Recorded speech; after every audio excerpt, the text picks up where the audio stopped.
It is another episode of Say It Loud podcast. And today, for all my teacher folks, you know who this is.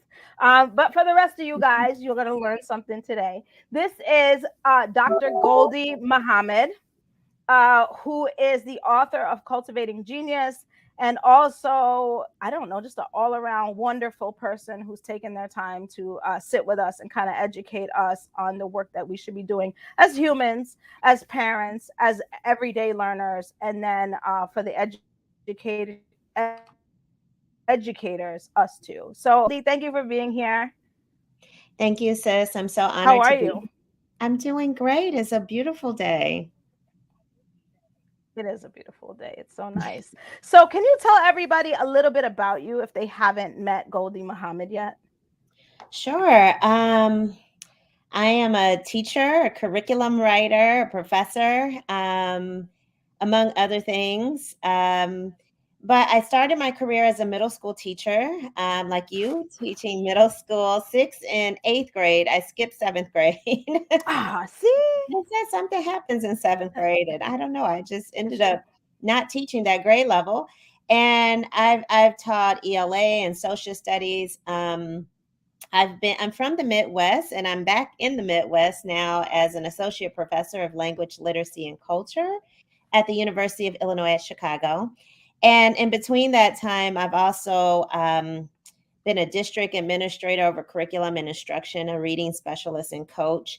And I've authored the book Cultivating Genius, an equity framework for culturally and historically responsive literacy, dedicating that book to New York City teachers because I did a lot of work and continue to work and support the teachers and students and administrators there. I think, it's a beautiful city doing wonderful things, equity work. And I just work and strive every day to not just cultivate genius within the minds and hearts of our children and our teachers, but also joy. And so that's a little bit about me and some of the work I've been up to lately. Thank you so much for that. I think the word that stood out for me most was joy. Hmm. And what popped into my mind was like, well, I don't remember going to school in elementary school or middle school or even high school and a teacher saying anything regarding joy. It was kind of like, sit here, do your work. You don't get to choose. Mm-hmm. And this is what I have for you to do today. Just do it. Um, how do you think the mindset of education should change around that and cultivating joy? I think traditionally we have been thinking about school in limited ways, right? As just test prep, skill development only, as prep to apply for college, and not enough prep for life. In life, I have to know myself in addition to the Right. skill development. I have to know new knowledge, new things about the world. I have to have consciousness and know how to navigate hurt, pain, and harm like racism and how to understand it, navigate it, and disrupt it. In real life, I need to claim and reclaim joy. And so I take these things from history in my work, but also from life and how we really cultivate humanity, and take some of those same ideas and practices that we need to do that we practice in our lives as adults and bring it into the classroom. So moving from just being a space to nurture student skill development, but also to nurture their identity development, their intellectualism, their consciousness, and their joy. I want children to experience joy in the classroom, not only to experience it, but to learn about it. Learn what is joyful in the world.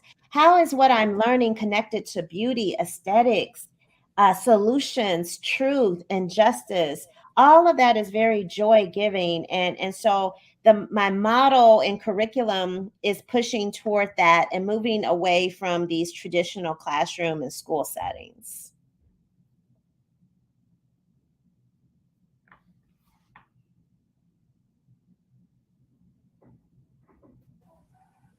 I'm going to connect to a hotspot because I don't want that to happen again. Hold on. Okay. Um, there we are.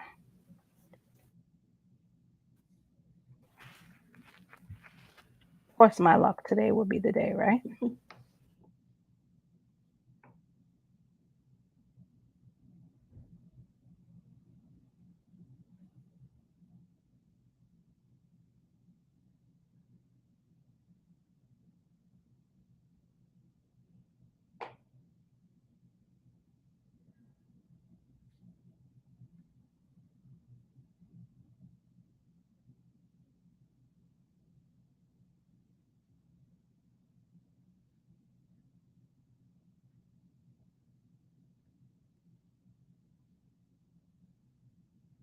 Mm,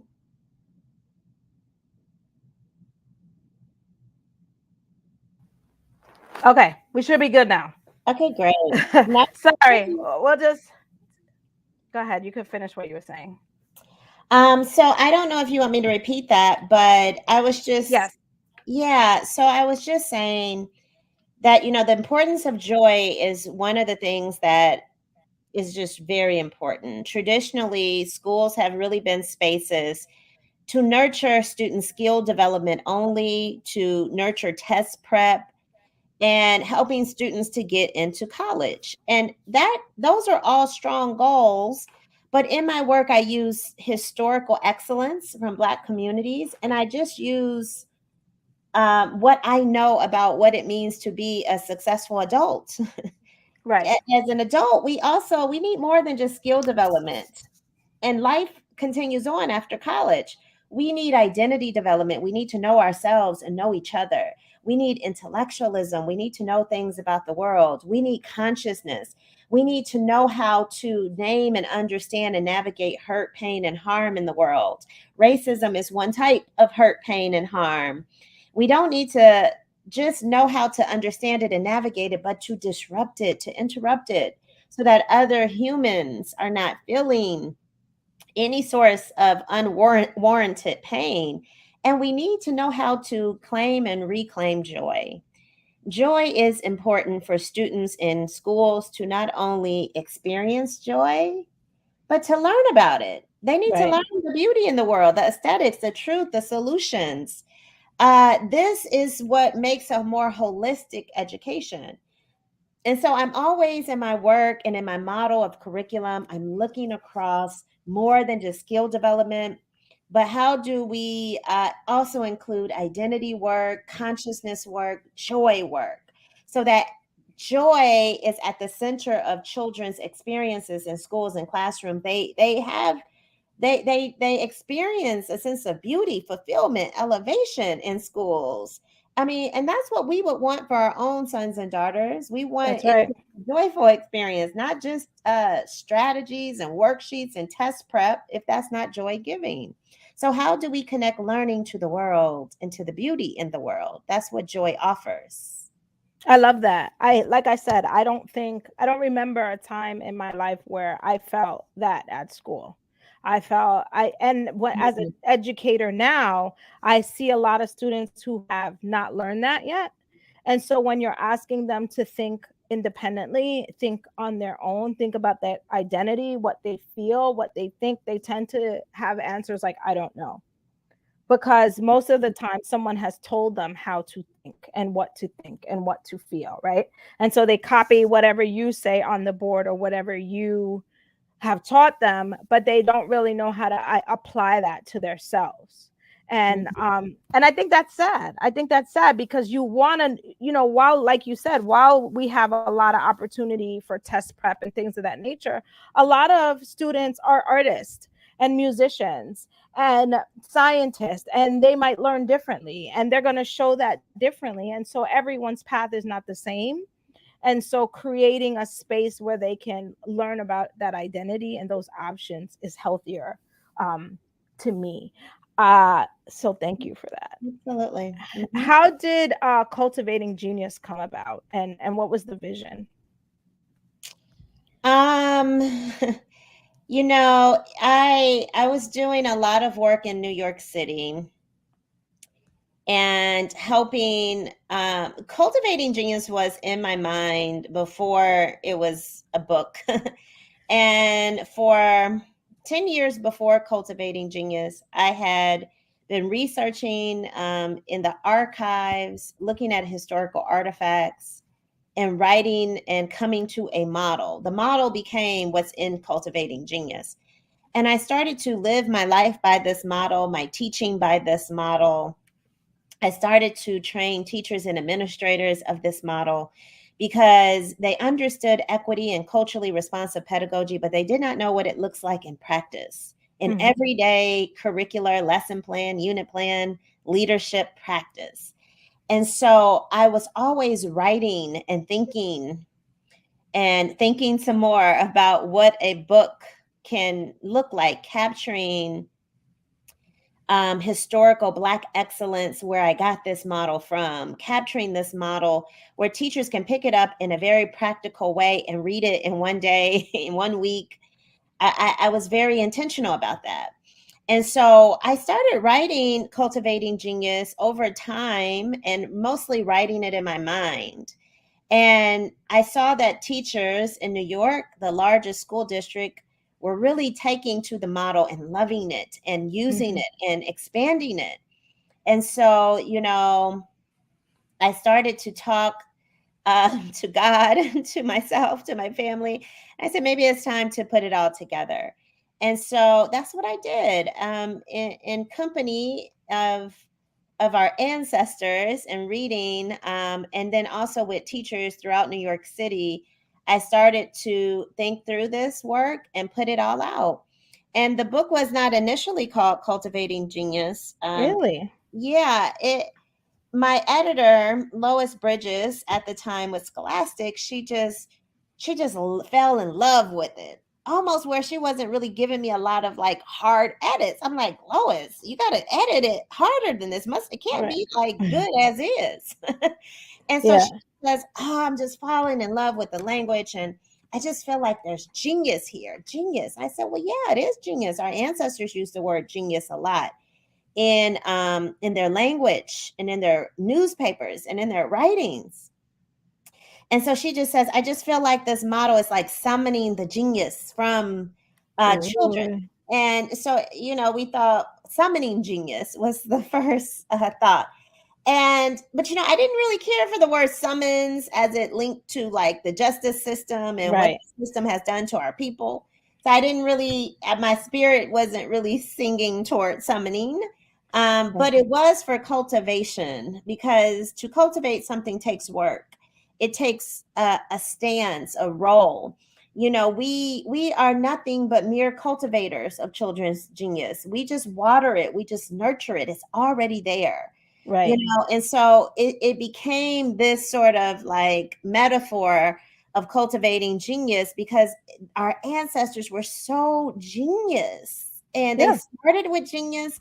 And so it was sort of this way to sort of honor the ancestors, but also honor the children and that genius that's already within them today. All children have genius within them. So that's Wow. sort of how the title came. And when I write, people who know me as a writer, I write in my mind for many, many years, and when I write, it just comes out. And that's because I'm always thinking, I'm always mentally writing, and it just comes out. And I loved it, and I just hope that people felt that it was as beautiful as that I felt it was. And that's how it came about. I love that. I love it so much, Goldie. I feel like it means so much more to me now that I know the idea behind it and the love behind it and the energy behind it, because when you put the two together, you're like, yeah, I get it. I get it.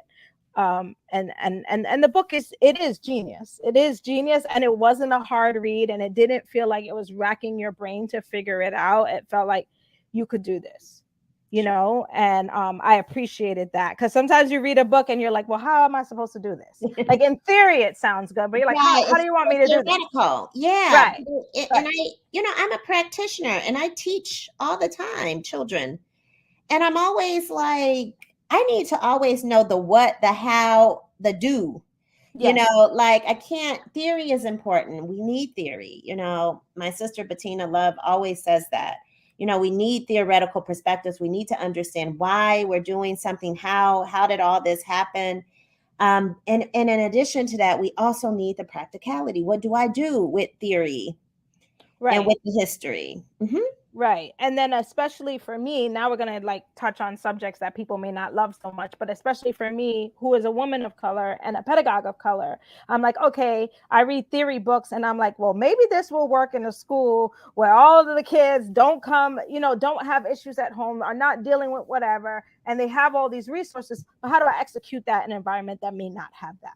Right, where Yeah. my students might need a little bit more care, they might need a little bit more time, they might need me to be warm and loving and not just say, okay, well, we're going to spend our whole entire 42 minutes on this and not 5 minutes on me acknowledging that you're a person and that you had a rough morning. And, and sometimes for me, reading some of those books, I'm just like, this is nice in theory, but how do you execute? And I felt with Cultivating Genius, you made it executable. You made it a cookbook for teachers.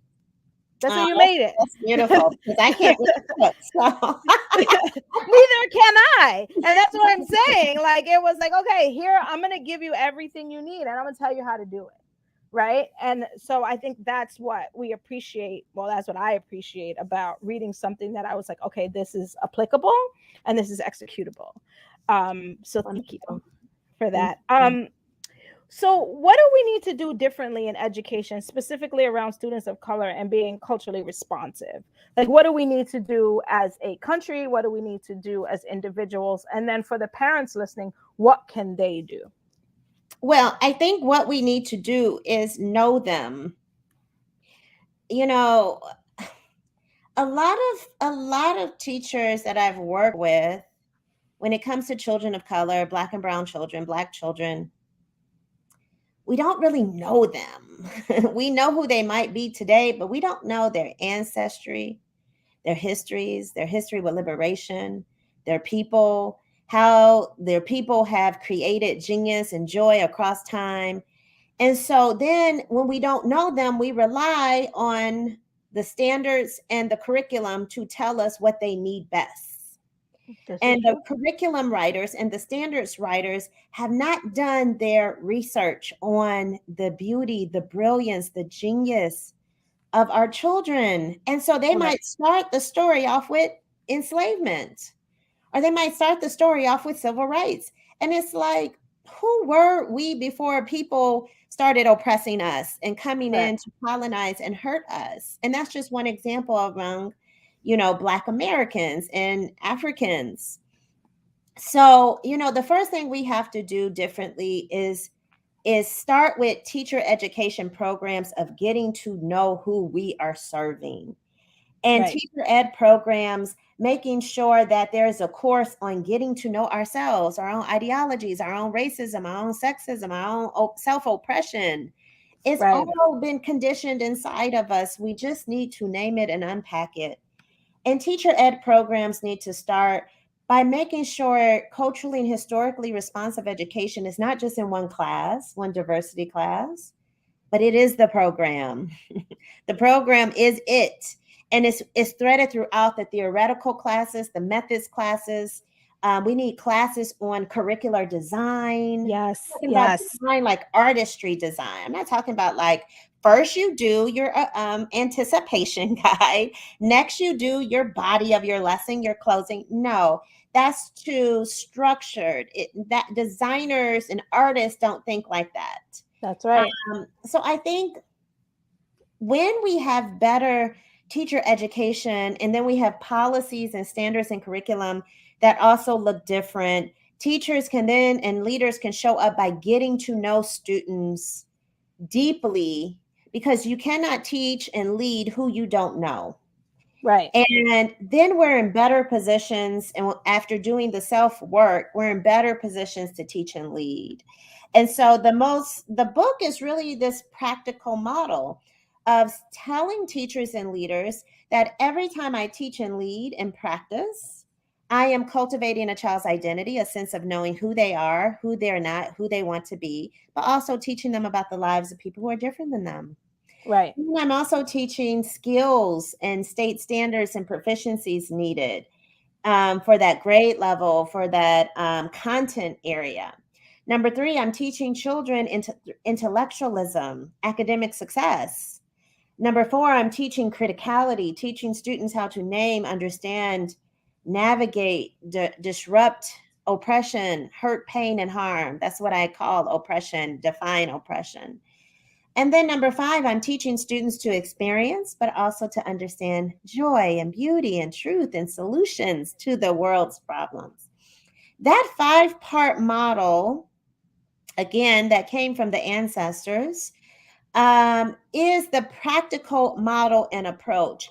And for the parents who are listening in, I am training parents. I started with Staten Island and Manhattan and parents across the country of how to engage in music lyrics, short stories, read alouds, picture books, films, anything that we would engage and read and watch at home and listen to, like podcasts. How can you engage in that sort of like, how can you watch a film together, a movie with your child, and ask, questions around those 5 areas, And so I'm also doing like really fun, engaging parent pursuits around those 5 areas. And, parents have been enjoying it and loving it. It was really just warm and engaging sessions within our parents. So they're taking what teachers are doing in the classroom and doing it at home. And it's been lovely. I love that, Goldie. I'm down to volunteer whenever you need me. Okay. Because I really do feel like when you're a parent, nobody teaches you how to parent. And there's so many big parts of it, right? We have to deal with the colds and the school in the morning and waking up and whatever, and the day-to-day life. But we don't really have conversations around, or at least I didn't growing up, much about education. It was, how was school today? Right? Yeah. And do you have any homework? Right. And now raising my own children, and having, and in some ways being somewhat privileged to be able to go to college and grad school and be able to share my experiences, now we have those conversations. And Yes. this past weekend it was so interesting because I got in the car and we drove to Boston this weekend, and my son was like, Mom, can I watch the iPad? And I'm like, bet, do whatever, it's 4 hours. And he was watching the new Colin Kaepernick Mm-hmm. series on Netflix. And so I'm listening. And then I was like, okay, let's pause. Right. So the teacher in me turned on and I was like, okay, let's pause. Let's unpack this. What's happening here? Right. How Mm-hmm. do you connect with this? And as a young man who, you know, Colin Kaepernick clearly is mixed. My son is mixed. So I was like, well, how do you identify? Like, how do you see yourself? And he was like, well, I'm Afro Latino. And I was like, okay, well, what does that mean? Right. And having those conversations with your students and with your kids so that they know who they are. And when they walk into that school building, someone's not telling them who they are, they're like firm in who they are. And I think parents can do a lot of that work in ways that they don't even Exactly. know they can do And that they're work. probably already doing it like you are. And, we got to understand what we're up against. Our children are being told messages directly, indirectly, that they're not beautiful enough, that their body isn't like what it should be, whatever that is, that they're not smart enough, their skin color, their hair, their dress, their personality. They're constantly being sent those messages. And so, this is why identity really matters. And it's at the start of my curricular model, my teaching and learning model. I love it. I love it. How do someone listening to you say, well, I want Goldie's curriculum or I want those ideas in my school? How do I find a place for my child where they are going to get that? They just, I think you advocate and you say it. I've been doing that. I have not written like a whole school curriculum, but I work with teachers. And some teachers work with me. Some just read my book and they take the model and they readapt and modify their school's curriculum Right. without me. Sometimes they invite me in and I coach them through how to readapt and modify your school curriculum or write your own curriculum. So that's what I've been doing for over 10 years. In some schools, their whole curriculum, they have modified it with my model. They have written it for my model. They didn't wait for publishing companies or anybody else. They just wrote it. And, I think in the next years or so, I'm going to push to write my own curriculum to give teachers something that they Yes. don't have to spend so much Yes. time rewriting it.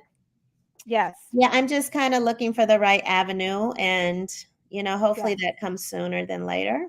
I mean, we took the book and we modified it to what we're using right now. But I do think that there is a value. I worked in a school where they went by the book. And so they taught exactly by the book. And so if it wasn't in the book, they weren't going to teach it. And Mm, for me personally, I felt like I don't work there anymore. It wasn't culturally responsive enough. It wasn't reflective of our students. It wasn't reflective of the times that we lived in. And I was just like, how are kids supposed to build any connection to this when we're teaching them curriculum that takes place in 1922 and they don't really mm, care to read a book that's 100 and something years old or whatever the case may be, if there's no way to, and this is not social studies, and there's no way to have a connection with it. And so sometimes with curriculum that happens. I mean, I've mm. been in New York and see a New York State exam say, well, so and so had a tractor and how many bushels, and I'm like, we live in New York City, don't nobody know what a bushel is. And so we assume that should make sense, but how does someone make connections with something that they have no ideas about, Mm. no relationship with, and is Yeah. outdated? So I Well, and that's the first thing, right? Can I connect? Is it relevant? My work builds upon relevancy. The relevancy has to be there in order to get to my curricular stages and model, right?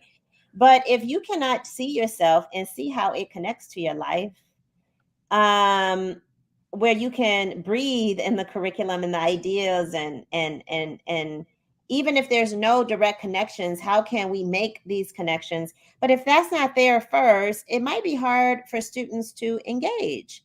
And when they don't engage, they get called names like struggling and unmotivated, and I don't think that's ethical or fair.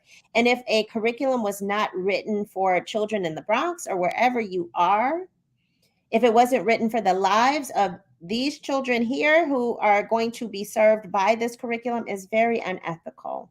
And that's what I want to move away from. Yeah, I agree. And I think that's an opportunity for educators and administration to say, okay, how can we build that bridge? You don't got to rewrite the whole thing sometimes, but where are there opportunities within this curriculum to build relationships with our students, to build the knowledge, to think about our situation, where we are, and how this can potentially be a bridge into making sense for them and they can have a relationship with the content? Or it just seems like, why are we reading this? Why are we doing this? When am I ever going to use this in my life? Exactly. And that's a fair question. Those are fair questions from a child. They must be able to see the purpose and how they might see it in the world. Or what's the point? If it's just going to show up on a worksheet and they don't see where it's going to show up in the world, you know, let's do right by children. Let's tell them authentic purpose of why they're learning what they're learning and where they're going to see it show up in the world. I think that's fair. I think it's a fair question for a student to ask too. I Mhm. tend to I tend to talk a lot, so I always overteach. I'm like, well, this is why we're doing, because that's how I learn. That's how I Yeah, learn something. I'm like, it's contextualizing it. yeah, like tell me why we're doing it, and so it makes sense to me. And then when it makes sense to me, like, all right, I could bust it out, but it needs to make sense. But I And gotta tell sometimes you, sis, some teachers don't know why. Some teachers I work with, I remember working at in the science department at, I think, one of the largest schools, high schools in the city. And one of the biology teachers said, I don't know how to make these connections to the world. I just know how to teach the skills, to teach the content, but making those connections to the world and to equity and justice, I have no idea how to do it. they need to read Cultivating Genius, and then I could tutor them. I said, you need to know your discipline more. You need to uh, study your discipline more. You need to be a scholar of your discipline. I think also that um I think that can happen to an educator because some of us are in spaces and in life where we're just like, what do you mean? There is no connection. What do you mean? It's just in the book. We just read the book. It's very surface. And there's some people that they just look at the surface and they're like, let's do it. They're not looking at the depth of it.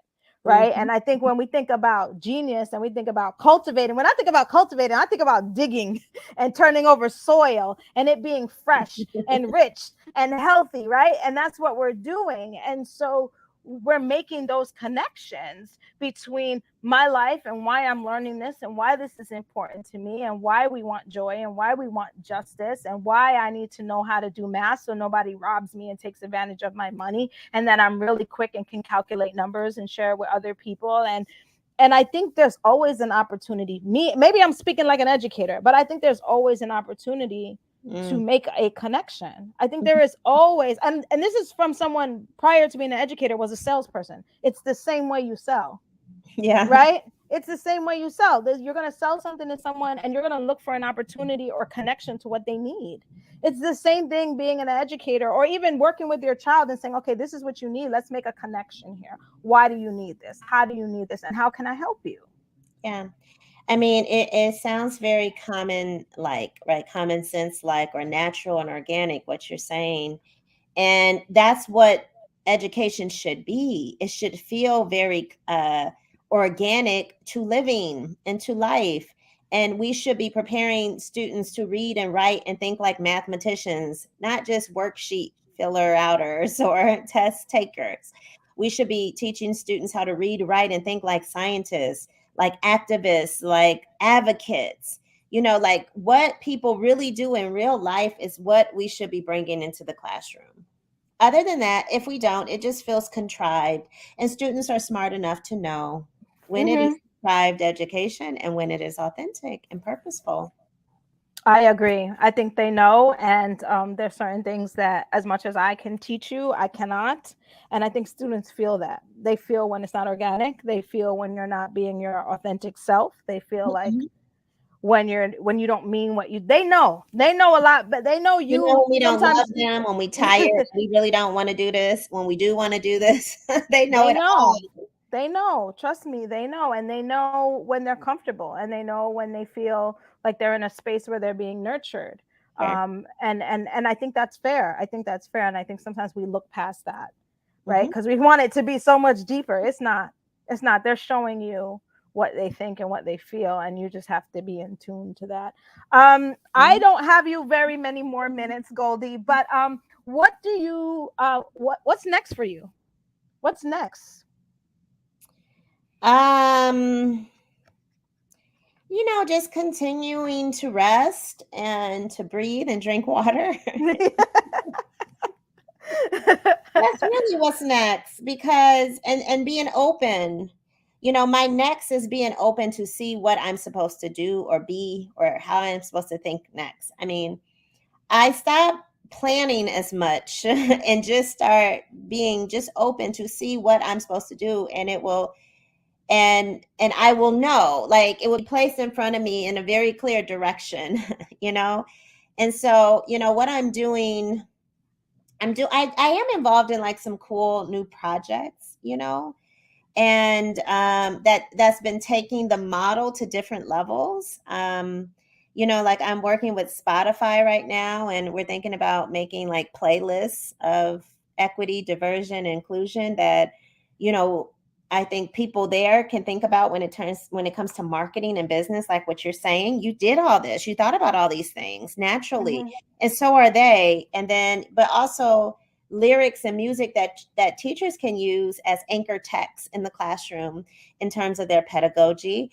I'm in my mind, I'm writing the next book, and that will center more joy in the how to. If cultivating genius is the foundational text, what would be the next text to move forward into like the how to really do this and make this work. And I'm doing a lot of curriculum work, sometimes just on my own and sometimes with schools, and just trying to bring these rich experiences to my students at UIC and giving them an opportunity to learn alongside of me. So, yeah, all these things. I have new ideas, so many ideas, I can't hold them in my head. Like I wake up and I'm like, that's how my mind works. Oh, I got, Same. this would be this. And, I sort of leave them there. And when the time is, it's like I dream them up. So much I have sort of dreamt up in my mind, but I don't get to enact it for years to come. So I think that's been the process of my own creativity and my own work is just dreaming it up. And when it's time, it'll be time. I think that's a wonderful way to end the show. I feel so empowered having spoken to you.